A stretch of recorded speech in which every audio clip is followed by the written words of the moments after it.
শনিবার রাত 12টায় ঝড় বৃষ্টি শিল এরকম শিল আসা শুরু হচ্ছে।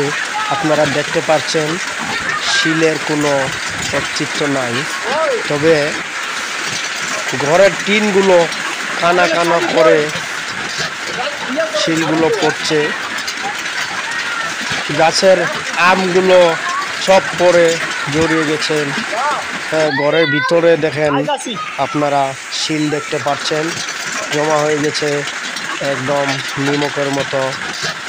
ঝড় বৃষ্টি শনিবারে রাত 12টায় এরকম ঝড় বৃষ্টি। কাউদের ঘর ভেঙে টিনের চেপা করে টিন শিল দেখতে পাচ্ছেন।